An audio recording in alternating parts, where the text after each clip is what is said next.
you're looking at certain documents that have historical value, like from Bartolomé de las Casas and others, but I think that it's just not really factually accurate to say that some counterpoints aren't also just like bound in actual history. What did I say that wasn't factually accurate? No, but I'm like, people can have different opinions about Columbus, and they're being recorded as historical facts. Some people can have correct opinions and some can have incorrect opinions. And there are people today who have an incorrect opinion that he was some genocidal, bigoted maniac, which is clearly, patently refuted by the historical record. That's not a matter of preference or some subjective feeling. That's objective fact. It's an opinion, but it's a true opinion. My last thing I guess I'll say to that is there are primary sources on both sides that will say that Columbus is good or bad, and to say that only the side that disagrees with you is politically motivated. What sources are you specifically talking about? The ones that not specifically you're discounting, but I don't have one on the top of my mind. But exactly, and this is the problem, because in the absence of facts, in the absence, I don't mean to pick on you, I mean to pick on them broadly. I didn't come up with one specifically. I mean, if you gave me like a half hour, I could probably go find one. Well, you certainly think that you could. Yeah. In the absence of historical knowledge, people have replaced what was once historical knowledge with broad narratives based on ideology, based on the headlines of Vox.com articles. They say, surely there are primary sources on both sides of the question of Columbus's character. Surely there must be some legitimate primary source document that buttresses my totally random and arbitrary opinion that he's a genocidal anti-Indian maniac. The problem is there isn't. There is one document, that is the one document that any of them assert as evidence that Columbus was some genocidal maniac, and the document was written by his chief political rival. Now, you can point to that and say that that has some merit. I'm not saying it's totally valueless just because he was a political rival, but the vast preponderance of evidence not only provides a different perspective, but utterly contradicts the narrative that the left is pushing about Christopher Columbus, because it is anti-historical. I think the fear here are the broad narratives. It is to say, well, maybe that particular fact isn't accurate, but it speaks to a larger truth. Maybe Jussie Smollett wasn't really attacked in the streets of Chicago by two white men who turned out to be gigantic Nigerian men that he was friends with, but it speaks to a larger truth, but it doesn't. You cannot be, to quote Alexandria Ocasio-Cortez, morally correct, but factually incorrect. You have to be factually correct to be morally correct. And feel free to email me or tweet me with all of the abundant primary materials that you feel refutes the vast preponderance of the historical knowledge that we know about Columbus, and I'll consider changing my opinion. But I won't change my opinion for some ridiculous Vox.com headline. Yeah. It must be nice to sit in the freest, most prosperous, most charitable country in the history of the world, and from a position of totally unmerited luxury, slander the man who made it all possible, without even having the decency to read past a Vox.com headline on the subject.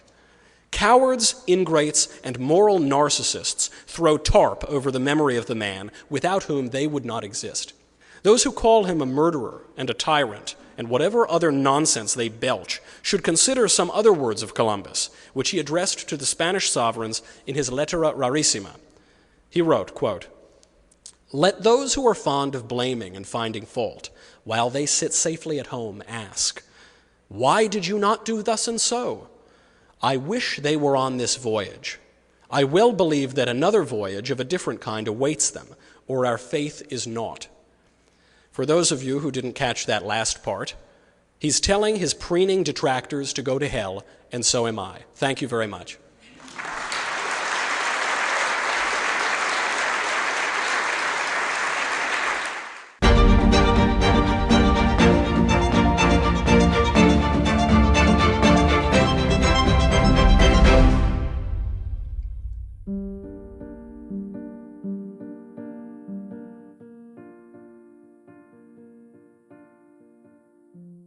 As always with history, the real story is so much more interesting than the nonsense that they spout on the left. When he arrived, there were very peaceful, lovely Indians that he encountered, the Taino Indians. Those Taino Indians also had a lot of scars on their body. That's because there were bellicose Indians nearby from the Isla de Caribe, which is where we get the word cannibal. It's because of the cannibals of that Caribbean island.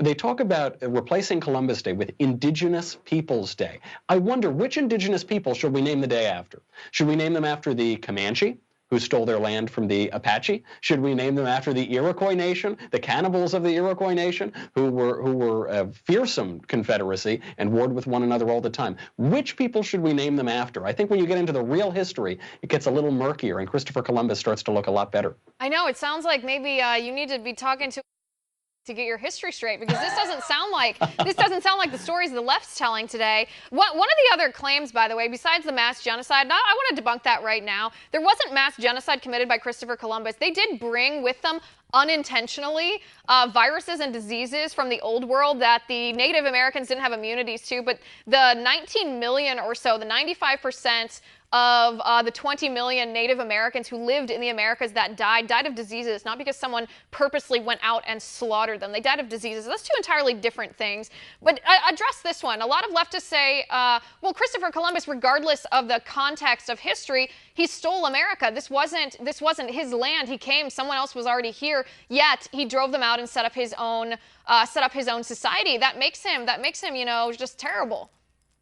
Well, whose land was it? I don't know whose land it was. You know, certainly the course of all of human history, not just in the Old World, not just in Asia, but also in the New World, is of various peoples going into different territories and taking land from them. We see this play out time and time again. This was happening after the settlers landed at Plymouth, and the Wampanoag Nation was taking land from some of their compatriots and some of their competitors in the region. So this has always gone on. But I will make the point with Christopher Columbus, because they portray him as this crazed killer who just went in slaughtering and stealing land from people. Compared to the Spaniards that he was with, Christopher Columbus was actually a pretty nice fella. You know, the one document that portrays him as mean-spirited was written by Francesco de Bobadilla, who was his political rival in the region. It would be like Hillary Clinton writing about Donald Trump, and then you say, okay, Trump was a bad guy. Bartolomé de las Casas, one of the great defenders of the Indians in the region, he wrote admiringly of Columbus and said that Columbus was very nice to many natives. He adopted an Indian who was the son of a friend of his. He adopted him as his own son. And Columbus regularly wrote in his letters and diaries and bemoaned all of the Spaniards who were treating the Indians poorly, because he was devotedly Christian and Catholic, and in many ways bemoaned the mistreatment of the Indians in the New World. Even though he wasn't perfect, he certainly wasn't this awful, crazed killer.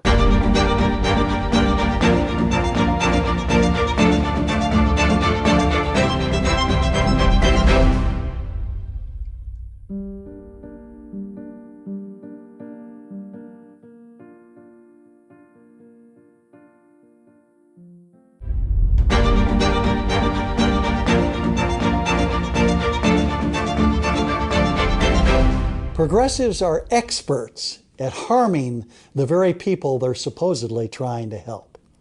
For example, minimum wage was a disaster from the beginning in the 1930s under President Roosevelt, when the minimum wage put people out of work in the Great Depression because businesses could not afford to maintain a large work staff under Depression-like conditions.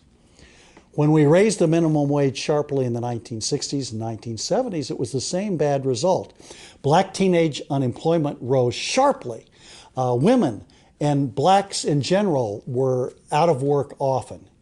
What this suggests is that raising the minimum wage to $15 an hour would be another disaster.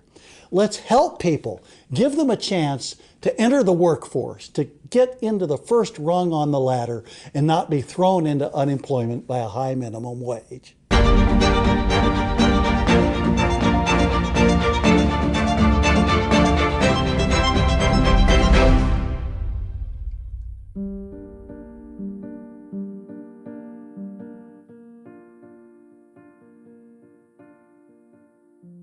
We need men to abolish abortion.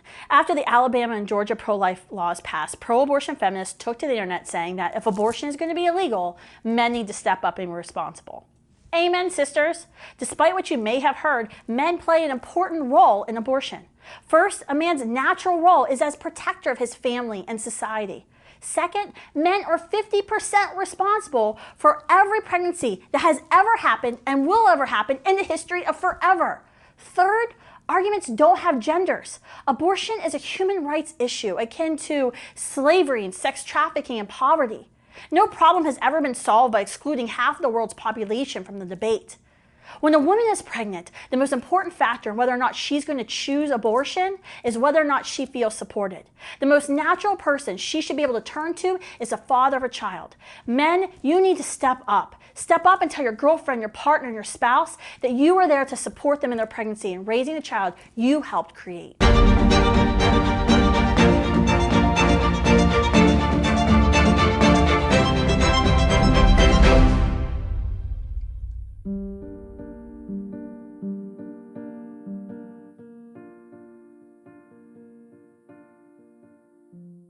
It's commonly said that racism emanates from the right.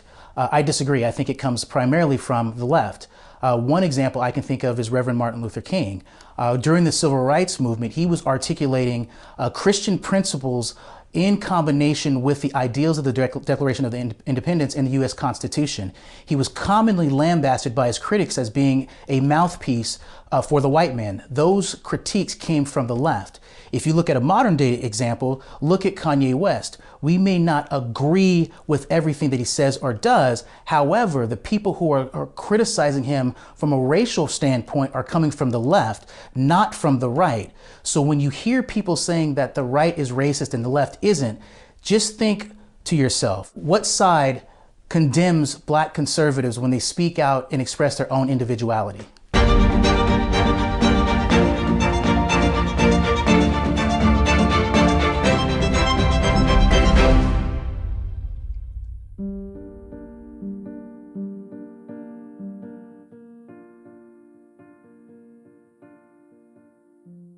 The truth about Medicare for All, what the left won't tell you about their big government, socialist-style healthcare system.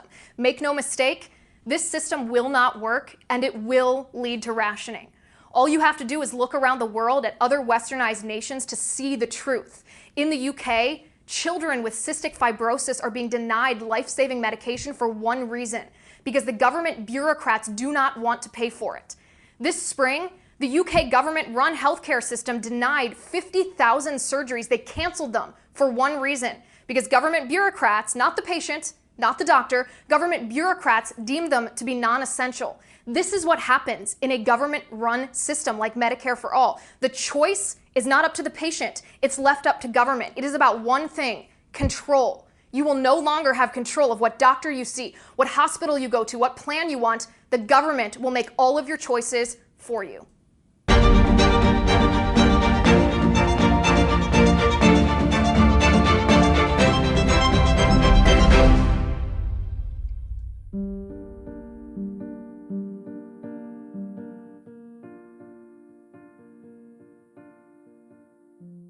The global war on terror, America's way forward in the forever war. What's the best way to go about it?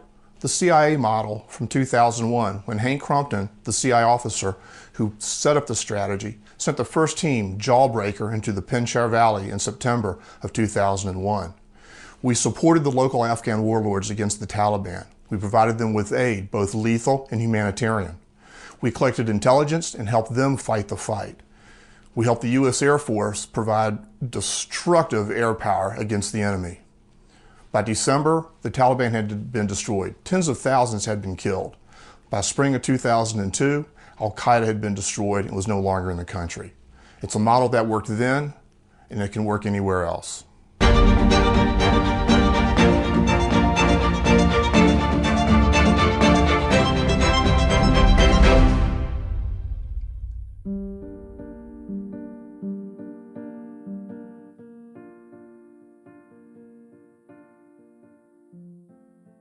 The South African Parliament voted last week to steal white farmers' land on the basis of race and redistribute it to black South Africans. The motion was brought by the radical left Economic Freedom Fighters Party, whose leader, Julius Malema, has called for South Africans to, quote, cut the throat of whiteness. The land theft was supported by the late Nelson Mandela's own African National Congress Party, though presumably it wouldn't have been by Nelson Mandela himself, leaving international onlookers to wonder if South Africa has just destroyed itself. We will discuss with Lauren Southern, who has spoken to these very South African farmers in her new documentary, Farmlands. Then, speaking of colonial revolts, the Boston Massacre on this day in history. I'm Michael Knowles, and this is The Michael Knowles Show.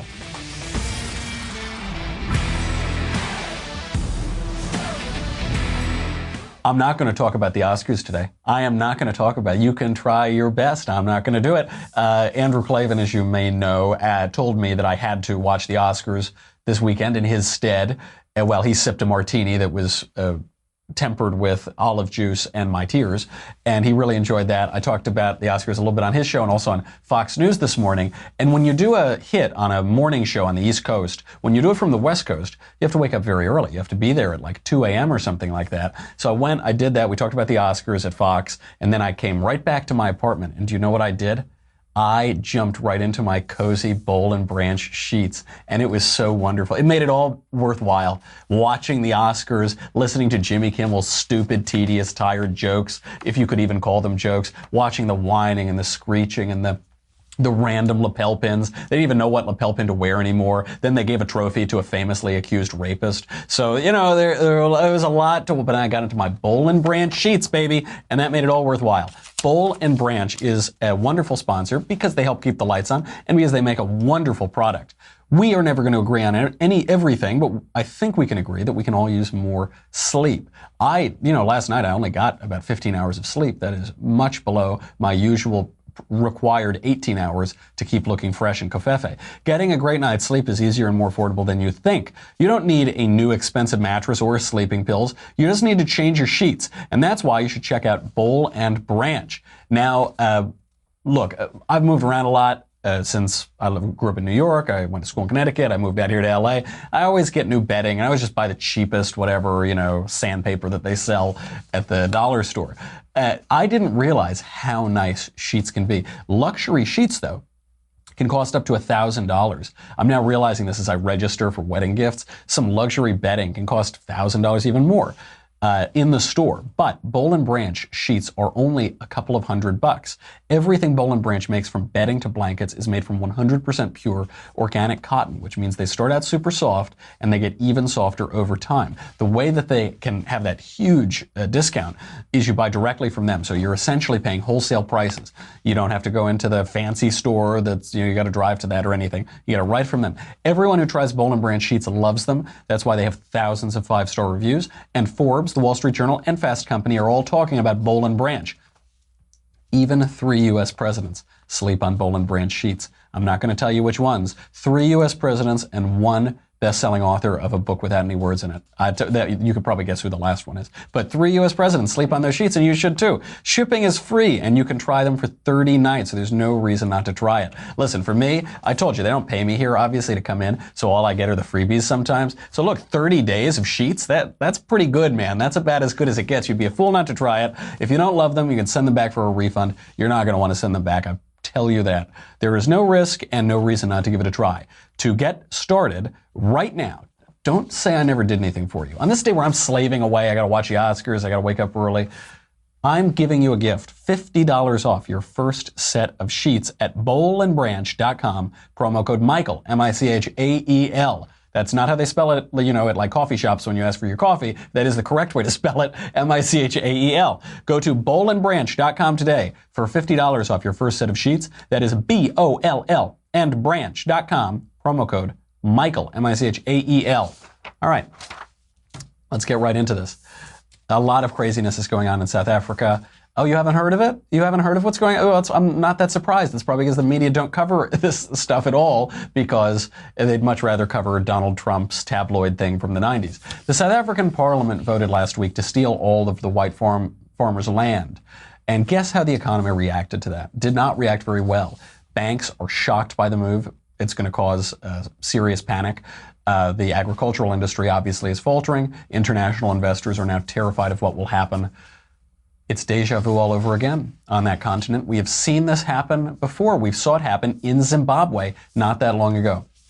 In 2000, for some historical perspective, the Zimbabwean government proposed giving itself the constitutional power to steal land from white farmers without compensation. When that move failed, the pro-Mugabe Zimbabwe National Liberation War Veterans Association marched on white-owned farmland. By 2002, this roving gang had killed the white farm owners on at least 7 occasions, according to Human Rights Watch. And, surprise, surprise, millions of black farmers were excluded from the redistribution. It's almost like when you start subverting the law and having strongmen go in and steal people's property. The poor people won't benefit from that. People that it's ostensibly intended to help will not benefit. It hurt the people that this was intended to help dramatically. More on that later. The dictator of Zimbabwe, Robert Mugabe, had given himself 15 farms by the end of all of this. Mugabe's deputy, number 2, Simon Muzenda, gave himself 13 farms. Cabinet ministers held 160 farms. Parliamentarians held 150 farms. And the 2,500 war veterans who had marched on all these farms, do you know how many farms they received? They received 2 farms. 150, 160, 15, 2.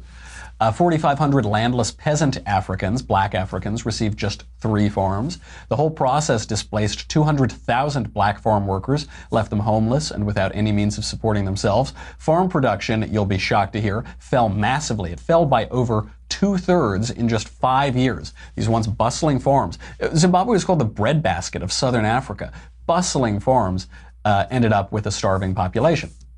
Tobacco, Zimbabwe's main agricultural export, collapsed. As a result, Zimbabwe's government was put on a credit freeze, which led to a major trade deficit. The economy collapsed. Hyperinflation took hold. You might remember this from a few years ago. It rendered Zimbabwean banknotes worthless. You could get bills for like $1 trillion or something. I think you can still find them on eBay. People would, Zimbabweans would put the bills in their hair or on their hats or something. It just didn't mean anything. They'd burn them. Hyperinflation hit 79.6 billion%, billion with a B, by November of 2008. And by 2015, Zimbabwe totally switched to the US dollar as its currency because its own currency wasn't worth the paper it was printed on. Last November, Zimbabwe finally learned its lesson and sacked Robert Mugabe. It took them a while, but they did it. Now, just as Zimbabwe learns its lesson, South Africa wants to copy that devastated country. In 2017, just last year, Julius Malema, the head of this party in South Africa, the leader behind this land grab, he said, "We love Uncle Bob Mugabe." To help us make sense of all of this madness, of what has happened to Nelson Mandela's country of reconciliation and prosperity and the light of hope in Africa, to make sense of what happened from that country to this present madness, we bring on Lauren Southern, who has a new documentary she's just made about what's going on with the farmlands of South Africa. Here's just a clip from her footage. Crime scenes, especially farm murders, you don't get used to it. The torture that we find have been done on these farm murders are unbelievable. We found pieces of nails being pulled out. We found hands being removed from bodies. We found people raped, brutally murdered, babies, children, the farmers trying to protect their families, and there's just no stopping. The farm murders are brutal. Rolene and I went to this farm murder scene in the northwest, and we came upon this beautiful white house, and everywhere you looked was blood splatter.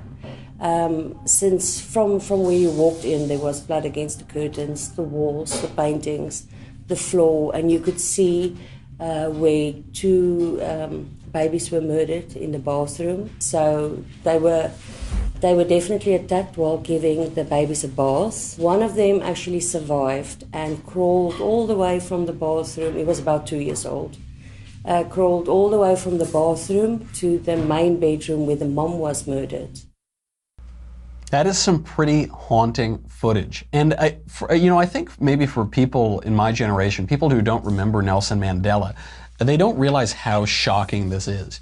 Nelson Mandela famously, the head of the African National Congress, which now has apparently supported this land grab, he was jailed for decades for opposing apartheid. He was this martyr figure of apartheid. He was criticized by people on the right for being a communist terrorist, as people on the right called him, and he was criticized from the left for being too conciliatory, for wanting too much reconciliation in his in his quest to unite South Africa. But he did, during his lifetime, unite South Africa, was really considered to be the hope of that continent and a real path forward out of colonization.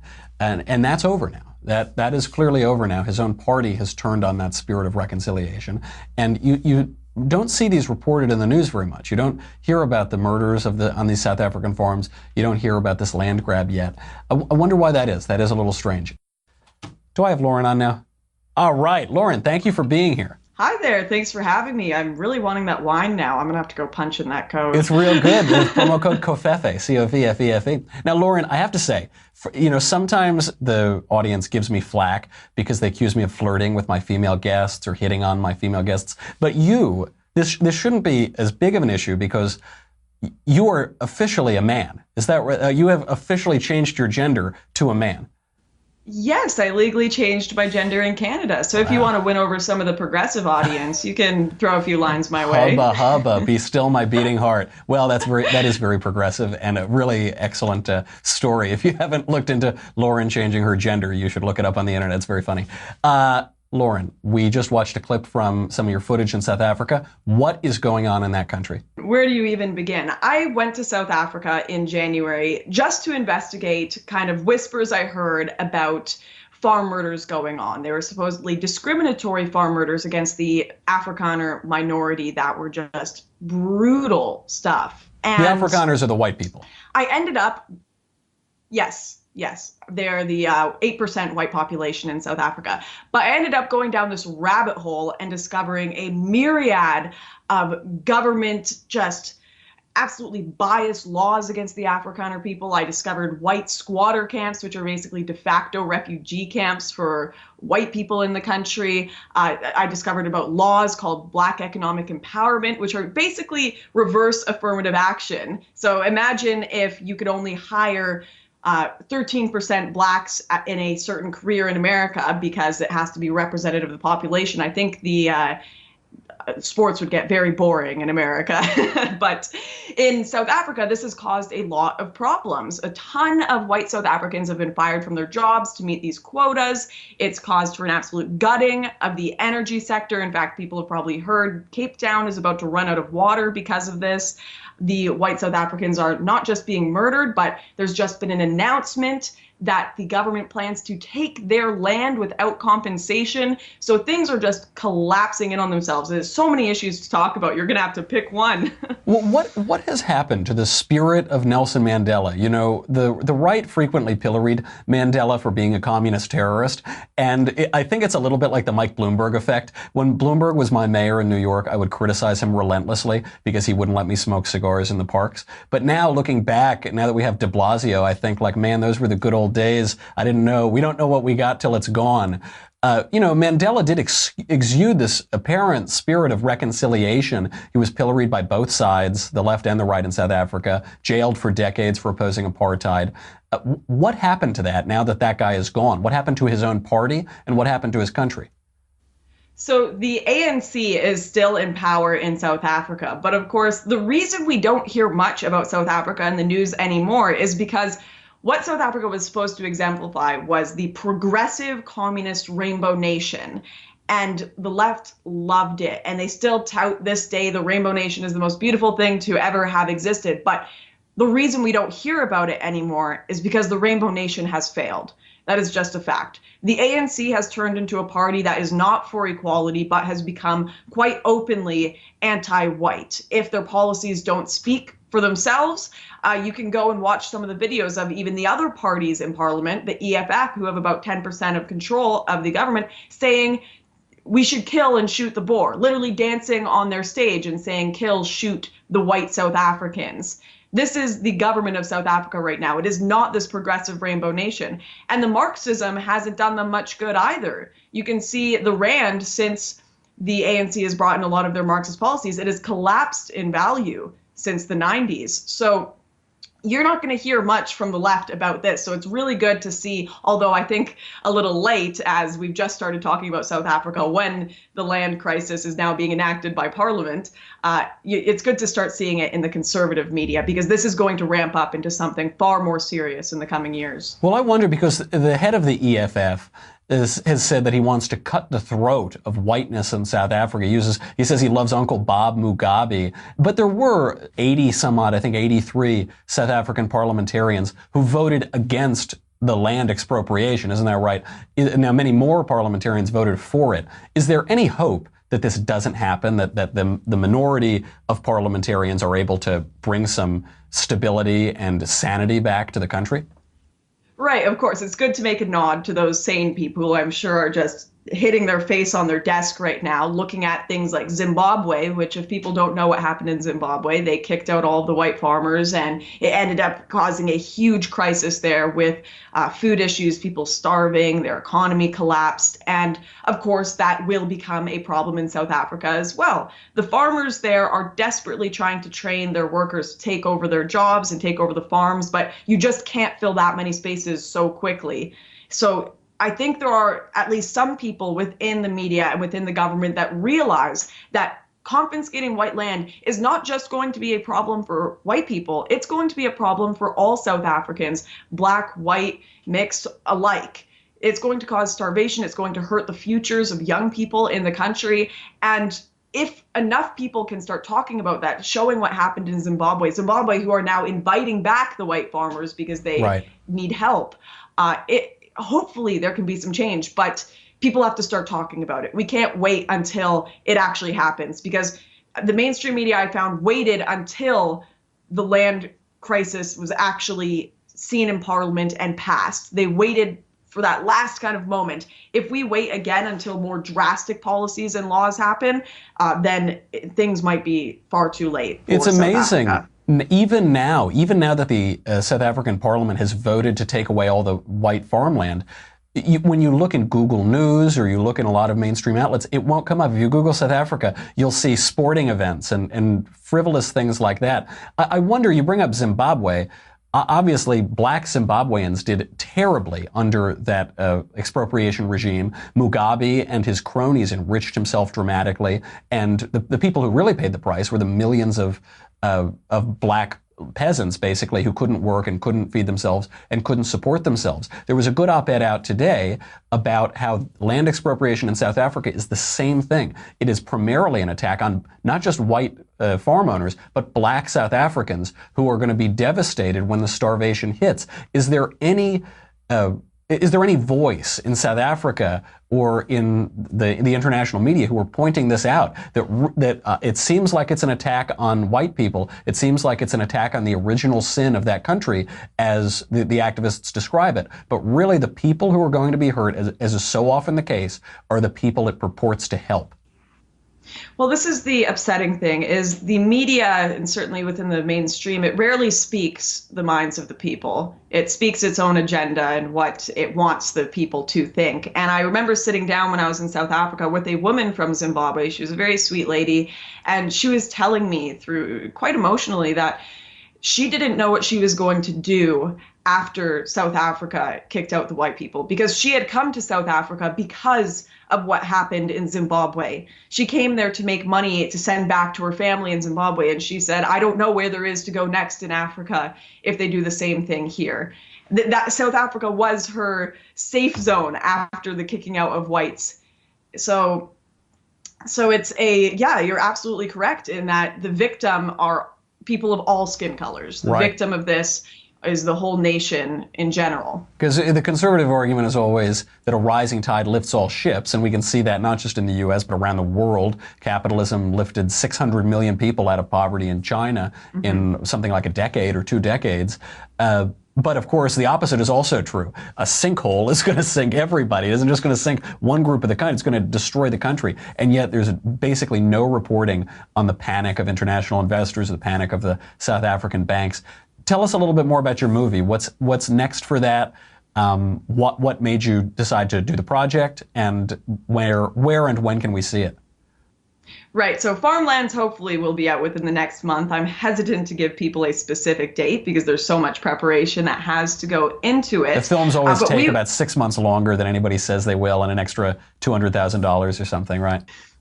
Precisely. But luckily on my channel, if you just look up on YouTube, Lauren Southern, you can find a ton of little mini series. You watched a bit at the beginning, interviewing farmers themselves, interviewing politicians, interviewing individuals who have been struck by the drought, by murder, by all these different crises, just to actually bring it to you and to see.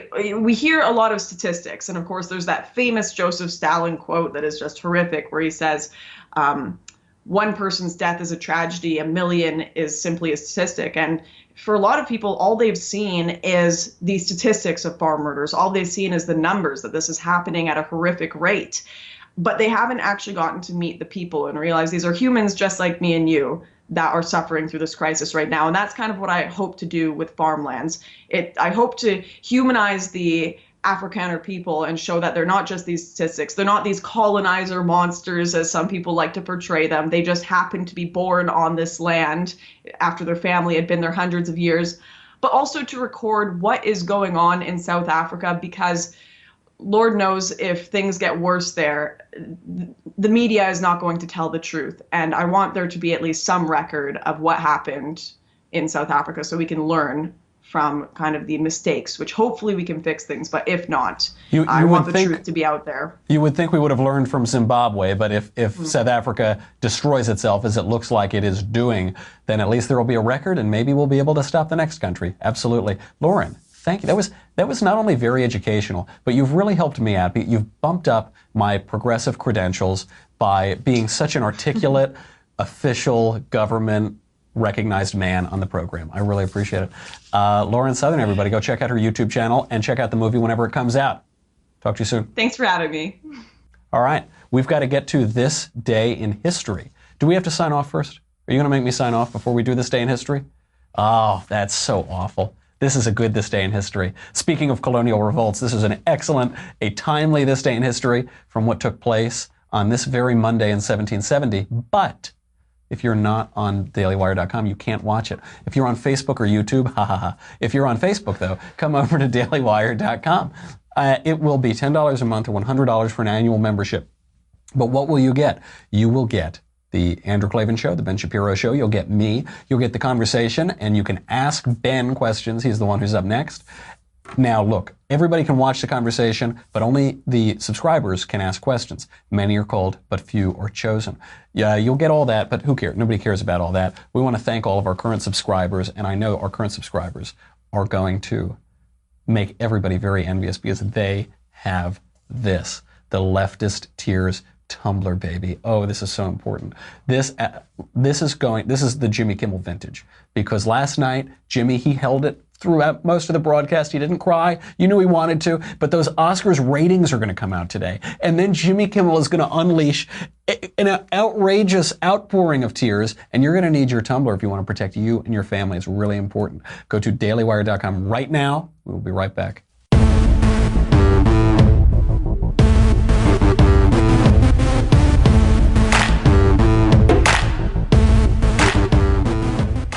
It is time for this day in history. In 1770, the American Revolution began 5 years before the shot heard round the world. Now, a lot of people don't know that. The event was the Boston Massacre. This was 5 years before Lexington and Concord Bridge. One cold night in Boston, angry colonists met at the Customs House in Boston, and they started tossing snowballs at the one lonely British soldier guarding that building. Now, I know what you're thinking. We know this is the Boston Massacre, where the British shoot the American colonists, and it's just so awful. It's totally unprovoked, and the British shot everybody down. Colonists were not just throwing snowballs. This was not just a snowball fight in some elementary school that you have with your sister or something. Tension had been building for 2 years. At this event, they were throwing rocks. They were really trying to hurt this guy and hurt the British. Tension had built since the British troops were sent in 1768 to enforce unpopular parliamentary taxation. Even that isn't as simple as it sounds. We hear no taxation without representation. That isn't the whole story. The British Crown expected the colonies to help pay for the French and Indian War. That was their war. It was fought in America. And So the British the imperial overlords expected the colonies to help pay for that. Americans at this time were not some horribly oppressed people. They had the highest average disposable income in the world. Per capita annual incomes were $2,100 to $3,500, nearly the same as the British across the pond. The British had a slightly higher per capita annual income. But when you take into account the lower tax rates, American colonists paid a much lower tax rate. The colonists were living very large. On top of that, the American colonists had more land. They had greater availability of food and wood, both of which were much cheaper in America than in Britain. Also in America, population density was low. America had higher birth rates and it had lower death rates. And so in America, unlike in Britain, you had a 3% population growth per year. This is an exploding country. Americans also were taller thanks to better nutrition and health care than their British counterparts. The average height of an American colonial soldier was 5'8". Which is 2 inches taller than their British counterparts. You can picture that in the battles. You know, the Americans are just bigger, brawnier guys than the British and the redcoats that they were fighting. Nevertheless, colonists were rightly angered by what they saw as the wrongful British occupation of their city. So already we're seeing a breaking away of the American identity from that of Britain. They viewed the British troops who were there as occupiers of their city. Paul Revere never said the British are coming, because that would have been nonsense. Everybody was British. Everybody considered himself British, except that the identities were diverging just a little bit. The Americans had been here for 400 years. The Pilgrims landed in 1620. They have been here for 400 years. They'd already been there for over a century, exploring this country, forming a new culture, forming a new country. They were separatists, the Pilgrims who left. They did choose to leave Britain. And these new cultures were forming. So the Friday before the massacre, British soldiers were looking for part-time work. And they brawled with Boston laborers at John Hancock's Wharf. This was 3 days before the Boston Massacre. Tension was already brewing. They were fighting each other. This brawl grew to include 40 soldiers, which actually forced their colonel, William Dalrymple, to confine them to their barracks. This was pretty violent, and so much so that an order had to come down from the Brits. Everybody knew that tensions were going to flare up again on Monday. This didn't come out of nowhere. It had been building for 2 years, but especially it had been building over the weekend. They basically respected the Sabbath. Then the weekend was over. They said, bring it on. The customer's house sentinel called for backup, and the customs house sentinel called for backup, and they brought a British corporal and 7 soldiers to his aid.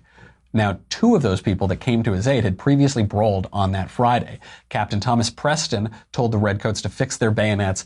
Rocks getting thrown, snowballs being thrown. The British there fix their bayonets. The colonists are jeering them. They're saying, fire on us. We dare you. There's no way you're going to fire on your colonists. Ain't going to happen in Boston. Until Private Hugh Montgomery slipped. Private Hugh Montgomery slipped. He fell. He accidentally discharged his rifle. He didn't fire it at the Americans. He just fired. Just went off. This led all of the other British to fire. They fired on the colonists. When smoke cleared, 5 colonists were dead or dying. Those men were Crispus Attucks, Patrick Carr, Samuel Gray, Samuel Maverick, and James Caldwell. A lot of people now believe that the first person to fall in the Boston Massacre was Crispus Attucks, who was a sailor of African and Indian ancestry. Say a black American was the first guy to fall in what was the early stage of the Revolutionary War. That's how the story evolved. There's actually no evidence that he was the first to go down. He was certainly one of the first 5, though. That goes without saying. These were the first deaths, and they're considered the first deaths of the American Revolution. So what happened after that? The British soldiers were put on trial in the colonial system. Who defended them? John Adams and Josiah Quincy Jr. defended them. John Adams, you might remember, was the 2nd president of the United States. Nevertheless, he defended them. Josiah Quincy Jr. was actually the spokesman for the Sons of Liberty in Boston, the radical group, the radical independence group. They both defended them because they defended the colonial system of government and they defended the rule of law. Edmund Burke, in Reflections on the Revolution in France, juxtaposes the American Revolution and the French Revolution. And the French Revolution went crazy and it was a leftist revolution, but the American Revolution was a conservative revolution, and we see the seeds of that even here. So 2 of the 6 soldiers who were tried were found guilty of manslaughter. Their punishment was being branded on the thumb and then released. It's not a tough punishment, getting branded on the thumb, I guess, but that was the only punishment. This was the first shot of the American Revolution. We hear about the shot heard around the world at Lexington and Concord. Really, this was the first one. It had happened 6 years before the Declaration of Independence and 5 years before those early battles. Nothing about this event is clear, as I hope I've explained, except for the need for American independence. The guilt isn't really clear. Who started it isn't totally clear. Who was in the right to occupy or levy the tax or to pay the tax? Not totally clear. But the need for American independence was.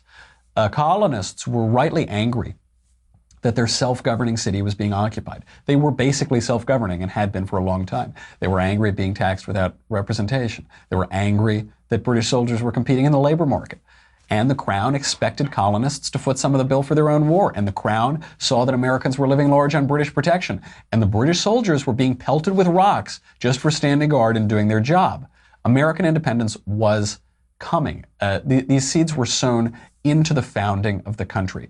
There was this separate entity, this American character that was being built. We see it very early on, and here we're seeing it flourish. It's much easier to say those were bad people and these were good people and these were oppressing them and these were not oppressing them. The reality of it is different. The historical context is different. It actually gives one some reason to maybe have some empathy for King George III, who the American Revolution began before he read the Declaration of Independence or something like that. And when George Washington ceded his military commission, George III called him the greatest man in the history of the world. Now we have a special relationship with Britain, and that has built for a very long time. Even though they kept trying to invade, War of 1812, they kept trying to give us trouble. We fought them back, though. We're brawny Americans. We have 2 inches on those guys.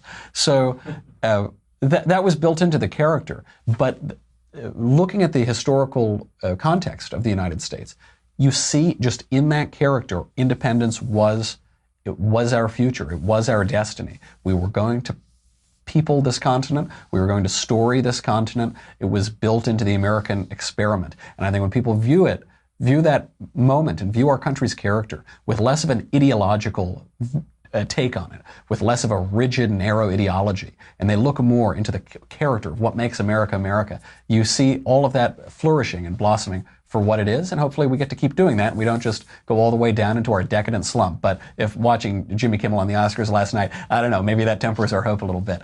In any case, that is our show today. I'm Michael Knowles. This is The Michael Knowles Show. Come back tomorrow. We'll do it all again.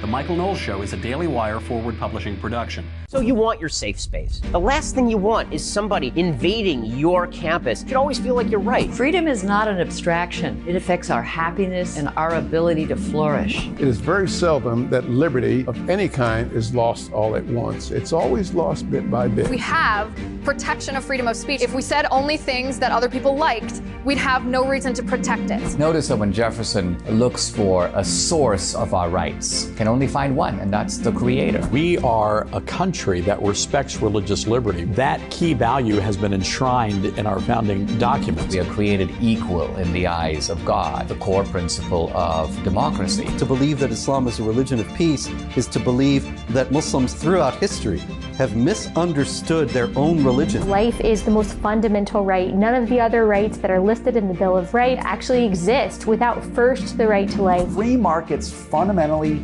run on service, not to make everyone's outcomes equal. We are diverse people with diverse skills and diverse talents. Femininity is one of the graces of our world, one of the things that makes life worth living. Feminism has sucked all the joy out of that. They've attacked manliness itself. They've attacked the virtues. Virtue comes from vir, it means man. To pretend that a man is a woman, if he believes he is a woman, nobody should be mistreated. But that's not the same thing as requiring that people say objectively untrue.